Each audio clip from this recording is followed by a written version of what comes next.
Reese's Peanut Butter Cups. Not sorry, Reese's. Last night may have been the final time we see Kevin Durant in a Warriors uniform. He'll have an MRI today. The fear, a torn Achilles. KD can become a free agent July 1st, but he could also exercise a $31 million player option and wait until 2020 to hit the free agency market. So, Shannon, give us your take. How will this injury affect KD's future? I don't believe it impacted at all, Skip Bayless. You and I both live in the Los Angeles area, and in Malibu, there are places up there that has 2,000 square foot of old abandoned house that's going for $12, $14 million because of the property, because of what's location. I understand that Kevin Durant I believe he has a ruptured Achilles, but he's still Kevin Durant. And I believe someone will give him a max offer, even if they have to, as you mentioned earlier, shelve him for the entire season. But I tell you what, the first team that better line up and give him a max offer, better be the Golden State Warriors. Because he took a chance. See, there's a difference with playing with a hamstring, Skip. There's a difference playing with torn rib cartilage, because I played with that. The man put his career on the line for the Golden State Warriors. So they better go, whatever the max offer is, they better whisper in Kevin Durant's ear, Kevin, whatever the max is, we're going to give you $100 million more. Don't tell anybody, because this man mortgaged his career. He did. That's what he put on the line. So I don't think it's going to impact whether or not Kevin Durant gets a max deal, Skip. He's Kevin Durant. Now, he will be entering year 13. He almost has 1,000 games when you combine regular season and playoffs. He does have 36,000 minutes on those legs, but he's 7 foot tall, and he's as skilled a player as we've ever had in the NBA. Best player on the planet. So here's the complication that I see. It's not Kevin Durant's complication. It's anyone else's who is thinking about going with Kevin to X, Y, or Z stops. If it's the Knicks, let's just do a hypothetical. There was all the runaway talk about Kyrie and KD going to the Knicks, or let's do the Nets, whichever one. Would Kyrie want to go for a whole year with no Kevin? Well, let's do the Knicks. Would he? And again, I don't know if they're going to trade their pick, R.J. Barrett, or are they going to try to get Anthony Davis? But the problem is, if you're going to go with Kevin, you're going to have to be the guy for a whole year, mostly without Kevin, unless he came back for the playoffs, maybe, and that's probably a long shot. But the point is that, man, you got to be careful, because you're going to be under the heat lamp for a year without Kevin Durant. You're exactly right, Skip. So in other words, somebody's going to have to go to someplace, the Knicks, the Nets, get hit upside their head while Kevin Durant rehabs that Achilles. Gentlemen, we got to go. Good stuff today. That's it for us. We're back tomorrow at 9:30 Eastern. Semifinals of the Under-20 World Cup start right now. Undisputed. Morning, Chris. What do you say is the biggest reason for this Warriors win? Skip, let me make sense of all of this. All right. We've seen one 3-1 comeback in NBA Finals history, right? Cleveland over Golden State in 2016. I felt then, and I still feel now, that when Draymond got suspended for Game 5, that gave Cleveland the hope it needed, right? Just to feel like there's a chance. We should win Game 5. We're going home. Then Game 7, you take your chances with the best player in the world, LeBron James. I think last night that's what Kevin Durant's comeback was for the Warriors. It was not only that he played well individually. Obviously, he was terrific with the 11 points.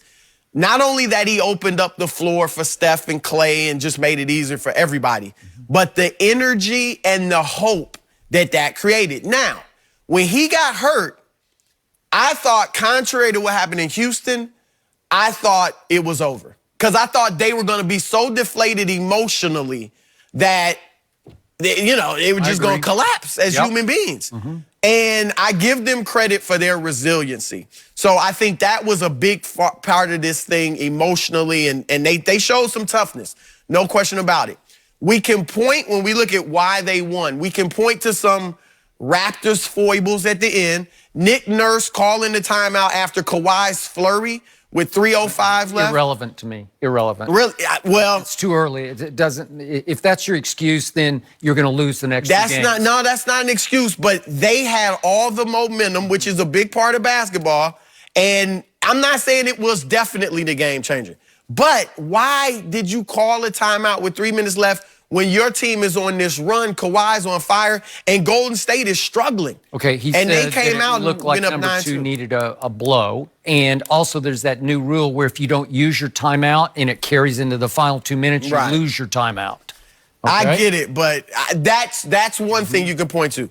Secondly, is that the last play, to not get a clean look on the last play when you got, 16 seconds left, 15, 16 seconds left.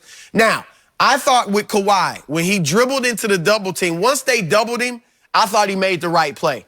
But I thought if he had waited a little longer, and I don't think it was nerves, I think he just miscalculated. I think if he waits a little longer before he starts to make his move, just dribble into a pull-up three, which he had hit, in that run, he had hit 2 of those threes. So dribble up into a pull-up three before the double can come and just try to launch it over. Okay, I'll buy that. I thought that could have been. Okay. But so I'll give you that. But ultimately, it comes down to this. Golden State was on fire. They hit 23s. They shot 48% from three, which is the second most threes in finals history. And to put it in context, remember when Cleveland won their one game over Golden State when they hit 24, 25, 24 threes, I think. Remember how I'd never seen anything like that. I'd never seen a shooting display like that. Well, they hit 20 last night. They were only 4 beneath that last night. And then the Raptors only hit 8. I'd love to credit Golden State's defense, but I got to be honest, the Raptors had open looks, and they just missed them. Golden State at times played good defense, but they missed a lot of open threes. And to cap it off, they only shot 78% from the free throw line. They had been shooting 90%, Toronto, in the first 4 games. So they shot uncharacteristically poorly in this game, considering how they'd been in the first 4 games. And Golden State was on fire. Steph and Clay, obviously, but Quinn Cook hit a big one. Iguodala even hit 1 big 3. Draymond hit a big 3 in the fourth quarter. And Cousins came and played well like he did in game 2. So, but ultimately, if I had to say one thing, Skip, out of all I said, I say the shooting. 23s for Golden State, 8 for Toronto. And that was quick point of order before Shannon goes.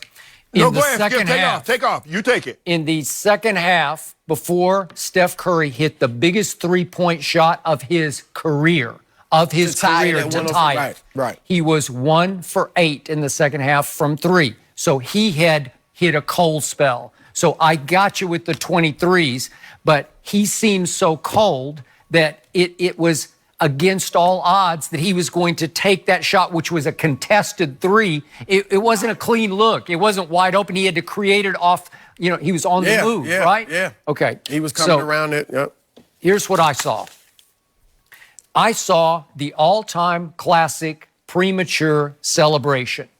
And it was psychological, but you could just feel that building erupt after number 2 went on a Jordan-esque salvo, and he scores 10 points in less than 2 minutes, starting at the 5:13 mark down to 3:28. Once that happened, you could just feel the roof lift off that arena, and it was like Toronto was prematurely celebrating their first NBA championship.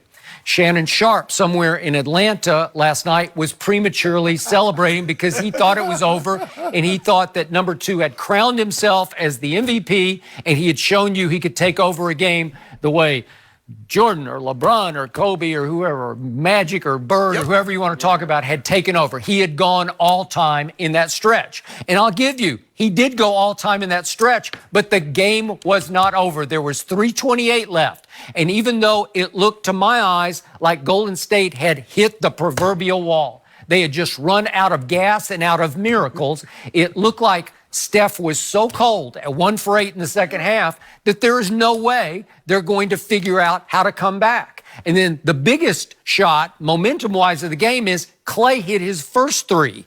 And it was a shocker because all of a sudden, boom, you're saying, wait a second, they're back in the game. All that was coming out of that timeout. Okay. Just quickly to your point, I do agree. I think that the Raptors, I didn't feel like Golden State was done because with the 3-point shot, you're never out of it those now. two Right, out there? especially with that team, you're never out of it.